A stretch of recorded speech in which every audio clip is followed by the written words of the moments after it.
Depuis 1845, l'Oise est réputée comme le berceau de la brosserie française, un savoir-faire unique qui s'est transmis de génération en génération. C'est cet héritage artisanal que l'on a pu retrouver au village des métiers d'antan, où l'Oise fut mise à l'honneur à travers une exposition de plus de 150 brosses d'époque, le temps d'un week-end. Un petit voyage au pays des brossières, les brossières qui étaient surtout en Picardie et dans l'Oise en particulier, puisque l'Oise était le berceau de la brosserie française. À la belle époque, c'était très important. 85% des communes de l'Oise travaillaient dans la brosserie.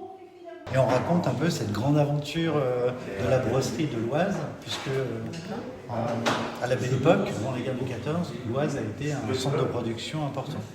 Et alors le musée ambulant, ça permet d'aller à la rencontre des habitants un petit peu partout et de se promener avec une exposition itinérante, des animations. Je fais des démonstrations de garnissage de brosses également. Une brosse sans alcool, la brosse Cornobo.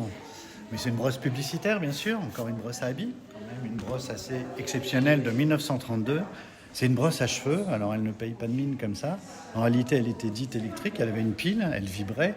Et alors cette brosse-là de 1932, on disait qu'elle revigorait le cheveu, qu'elle recouvrait les places chauves, qu'elle éliminait les pellicules définitivement, et en plus que le cheveu retrouvait sa couleur peu à peu.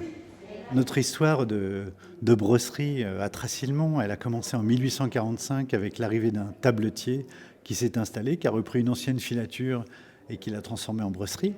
Et après, on est dans tout le courant de la fin du 19e siècle, le courant hygiéniste, qui permet on parle de l'hygiène, de la propreté, de l'importance des brosses, du coup, les brosses à cheveux, les brosses à moustache, les brosses à ongles, les nécessaires à ongles et des parures magnifiques qui se fabriquaient par des artisans. C'était un travail à façon, un travail féminin à domicile également, et on fabriquait dans l'Oise des brosses extraordinaires, avec le hêtre de nos forêts, mais pas seulement, puisqu'on fabriquait aussi des brosses en ivoire, en écailles de tortue, en recouverte d'argent, des petits faces à main également. On fabriquait des brosses en citronnier, en ébène, en olivier. Vous voyez, c'était des matières assez extraordinaires.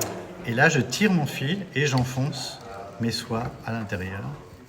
Il fallait effectivement une vingtaine d'étapes, depuis l'arbre qu'on coupait, et toutes ces étapes de façonnage, de polissage, et puis ensuite il y avait du perçage, du contre-perçage pour passer un fil à l'intérieur du bois de brosse, de la monture, pour pouvoir ensuite que les brossières à domicile puissent faire une boucle et habillent, garnissent de poils de porc par exemple, les brosses. Vous avez une veste, vous ne savez pas comment l'accrocher, alors vous prenez une petite brosse centre et vous pouvez accrocher votre veste. Écoutez, vraiment ravie. C'est riche d'enseignements. Quand on voit un article fini, c'est vrai qu'on ne s'imagine pas tout le travail qu'il y a en amont, quoi. Et j'ai trouvé ça vraiment très bien. Et ça me donne envie justement d'aller visiter le musée. Et je vais même en parler autour de moi, ça c'est sûr. Bien que le nombre d'ateliers ait diminué, cet héritage perdure à travers des artisans passionnés qui perpétuent une tradition ancestrale, symbole d'un patrimoine vivant et toujours reconnu pour son excellence.